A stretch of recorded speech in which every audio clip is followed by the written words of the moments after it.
Welcome back to Careers with Miss V. Today we are meeting with Nada Sadr, who is a lawyer, an NLP and emotional intelligence master, coach, and trainer, and a Reiki master. Welcome, Nada. I'm so excited to have you with me today. Hi, Maria. Thank you so much for this opportunity. In looking at your profile, what struck me the most was if we look at the spectrum of job tasks and what young people think a job would be, or the types of skills that a lawyer would have, I'm like, where does an emotional intelligence NLP coach and trainer come into that? So I'm really excited to learn more about that story. But before we get into those details, I thought I could take you back to when you were a younger teenager. How did you know the direction of career that you wanted to take? What was the process or structure that you used? Yeah, thank you, Maria. It's a very interesting question. I remember now you walked me back to the past. I remember as a teen, having finished school, and I'm like, okay, what shall I do? What shall I do? Coming from a lawyer's family, so my father and mother are lawyers, I was always interested in seeing them. I used to go with my father to court. I used to see how he used to defend people. I used to see how he used to write his pleadings. I was so interested and so passionate about law. So for me, it's my passion. And I was watching, those series, like the case studies. And I was very interested in, helping people defend their cause, defend their issues. And my father was an amazing example that that I wanted to follow. Even though he never told me to become a lawyer. He's like, no, it's going to be a struggle. But, it was a challenge for me. And it's basically my passion towards becoming a lawyer and basically defending the rights of people. I always wanted to see, why is someone thinking the way he's thinking? How can I help him resolve his issue? What can I do to help? And I also like to stand like this, like a litigator in court, and defend a cause, human rights, whatever issue. So for me, that was like, then I'm like, okay, fine, I'll go to law school.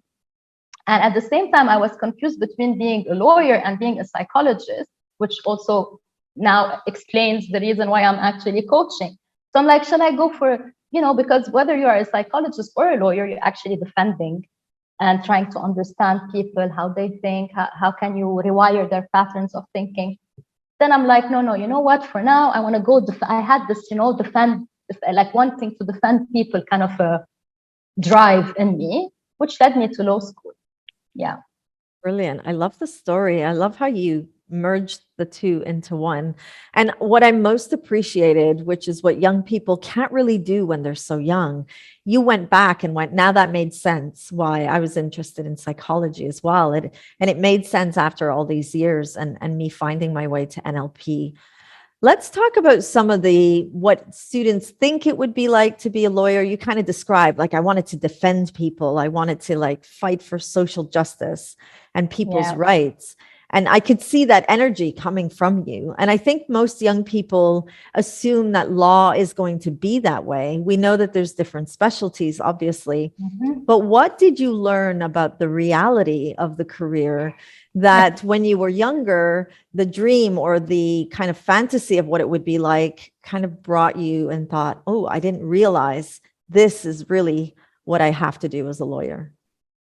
Yes, thank you. That's also another interesting question. To be honest with you, I kept that drive, okay? And, as you said, the law field is very diversified. So you have, as a trainee lawyer, in Lebanon at least, and in France, you need to train in different types of law.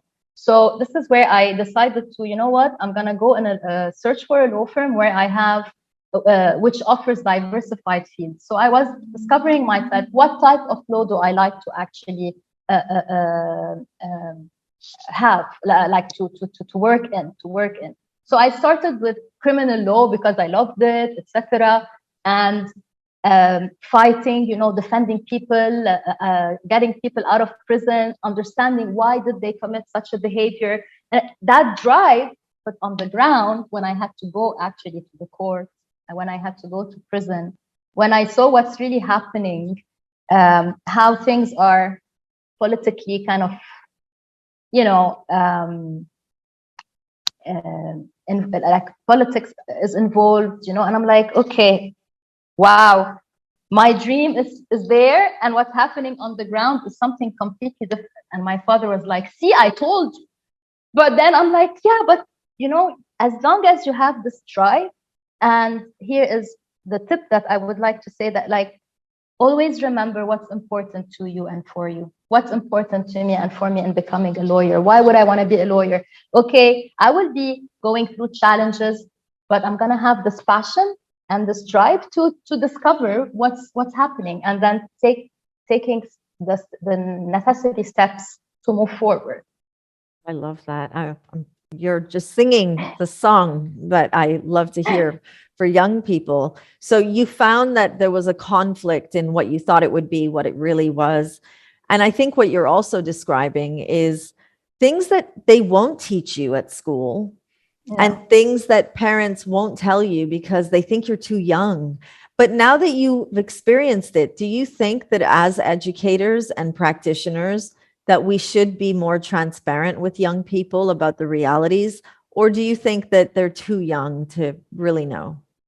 I think that we should educate, like we should spread awareness on like what do you study at school or at university, for example, what is law, but then what's happening on the ground, without scaring them, but like perhaps just spreading a bit of awareness on the idea that what you see in books and in movies is not exactly what happens in reality. So that without scaring them, but just to give them like this opportunity to kind of like be flexible in managing whatever situation they will be facing on the ground. So you trained in Lebanon and then you moved here. What was that transition like for you?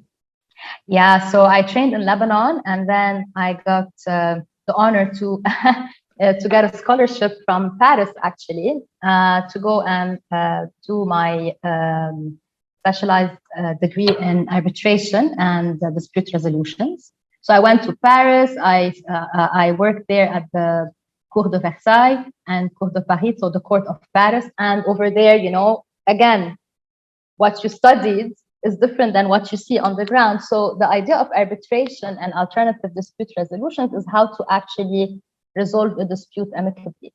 And on the ground, how can you help people actually deal and resolve their disputes quicker than going to court?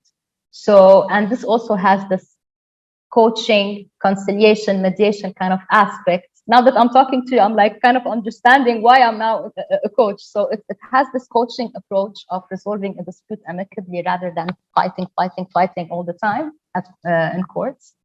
And then after that, I got the opportunity through the law firm I was working in Lebanon to come to Dubai. Actually, they opened their offices here in Abu Dhabi and Dubai in association with Cameron McKenna, which is a UK law firm.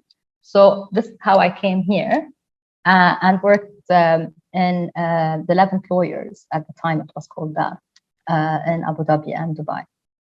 Yeah. What a journey. And then you obviously worked. When did you find your way to emotional intelligence coaching and training?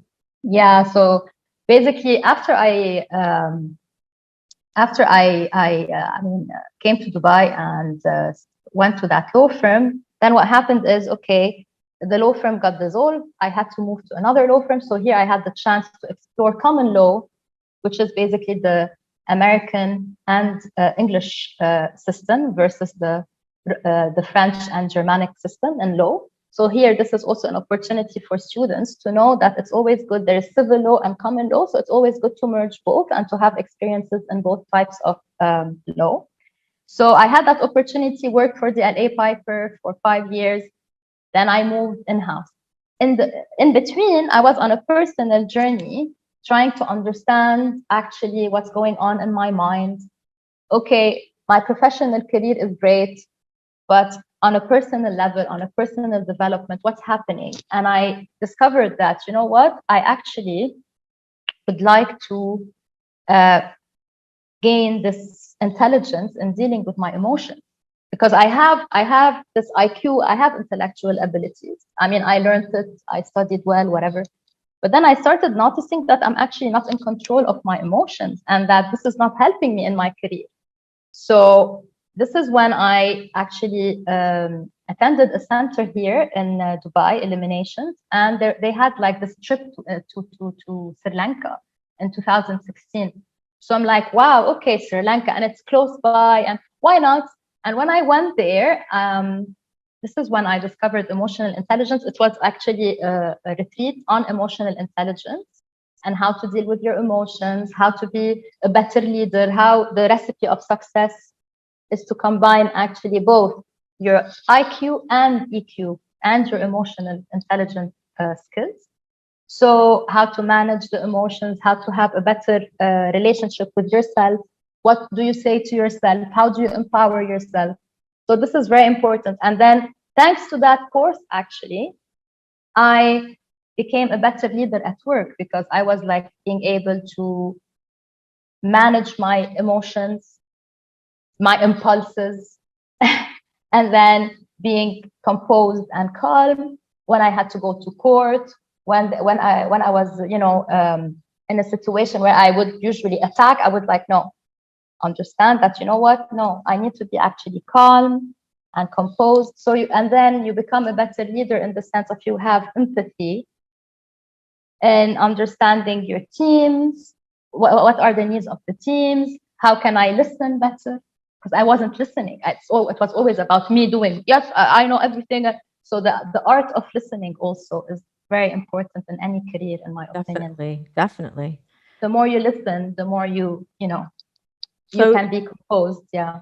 Here you are right now, all this time later. What have you learned about yourself that your career has highlighted for you?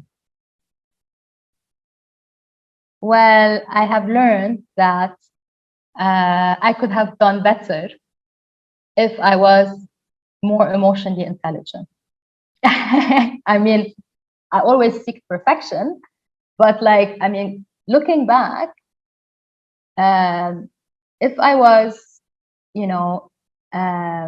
an emotional intelligence, if I had emotional intelligence skills a bit more, I would have perhaps made more intelligent decisions, in the sense of, as you go up the ladder, because I was a regional senior counsel at the end, so I had a very, I had an executive position. But then, as you realize that no matter how great your IQ is, it's looking back, it's also about how you handle yourself, how you convey a message to your team, what type of how to basically empower them better when you are yourself in a better relationship with yourself. So that's brilliant. How can a young person do that? I know that you work with young people. So what would some of your tips be for an aspiring lawyer who really wants to gain more control of their emotions and reactions to help empower their skills for the future?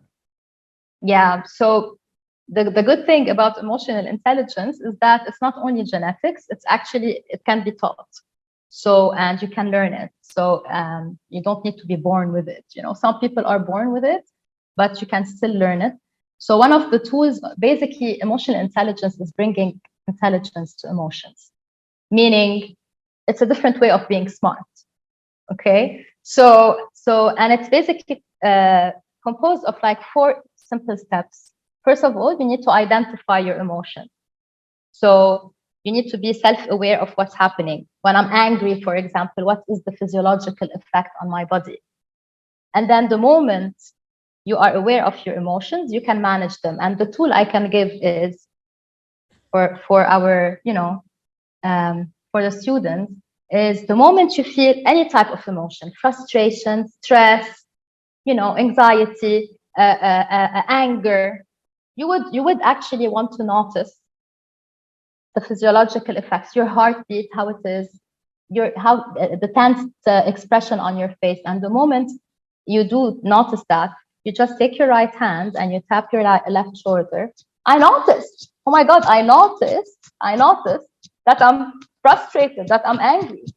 And the moment you pause and you notice, the brain actually calms down. It's that small fraction of second that your limbic brain, meaning your animal instinct, the instinct of survival to like go like, wow, you know, and explode and be driven by your impulses. The moment you just notice it, automatically the brain kind of calms down and puts you in a, you know, I notice, and then I have my language and I have a choice to basically act or react. So the moment you notice, you then say to yourself, okay, do I really want to react or do I really want to act? It sounds like it's that sweet spot between a conscious and unconscious reaction to a situation, isn't it? It's that really, it's like, I can do this, but do I really, what almost fast forwarding to the consequence of one's behavior and really thinking, is that what I want to do? I mean, at your stage in your career, this must be seamless, but I know that a young person doing this for the first time, it takes a lot of practice.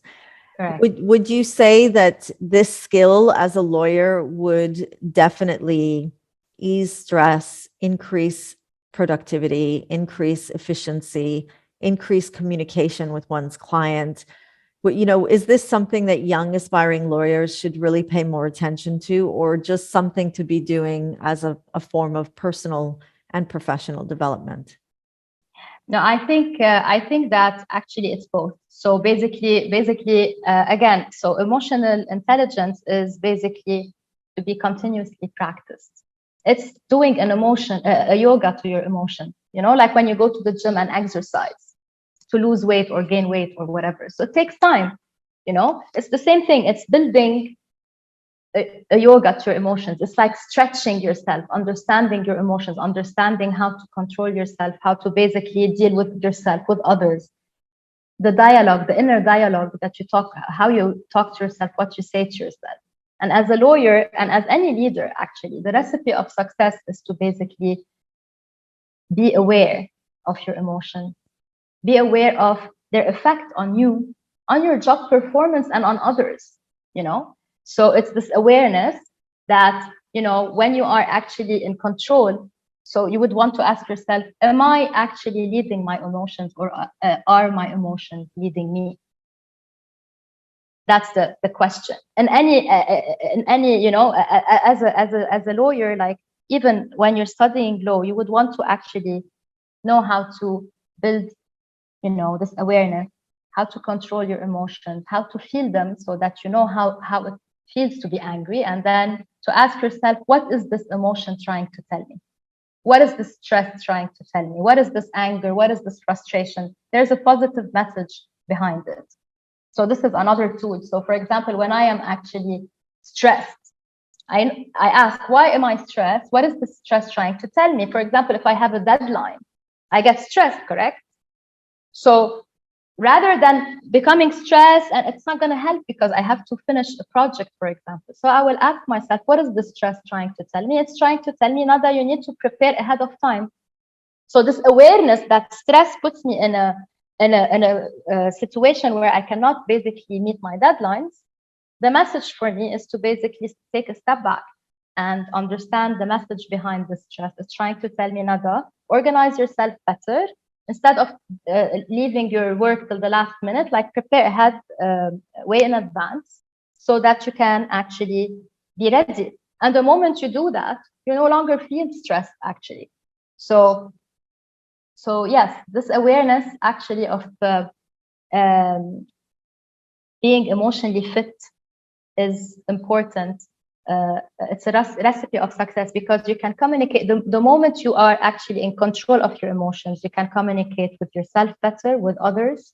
It's also the motivation and the self-regulation of your emotions, the relationship with others that you build when you are actually in a composed state of mind.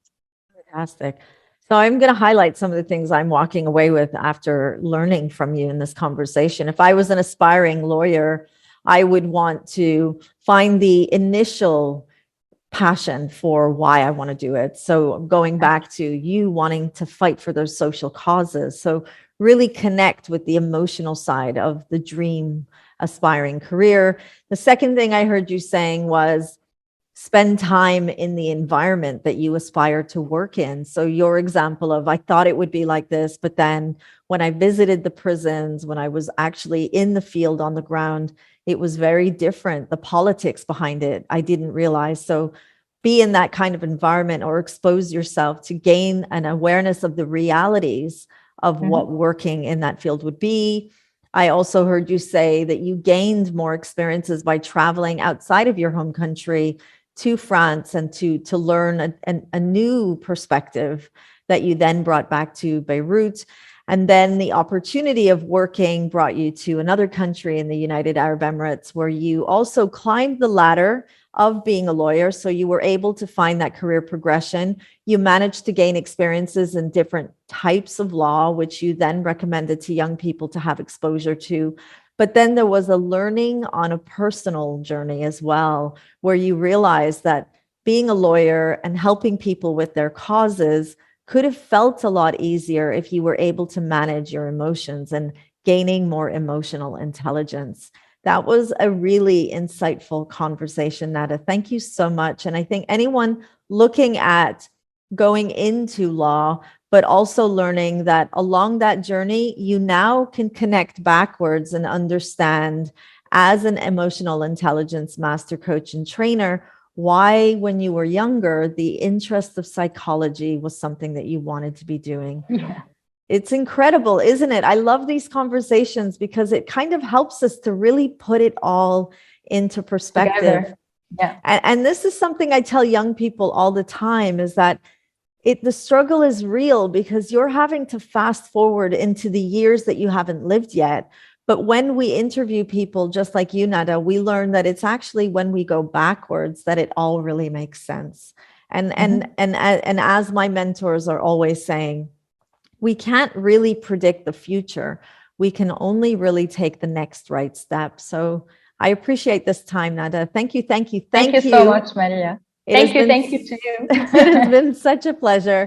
And that brings us to the end of another incredible conversation. Today, I was speaking with Nada Sadr, who is a lawyer, an NLP and emotional intelligence master coach and trainer, and a Reiki master.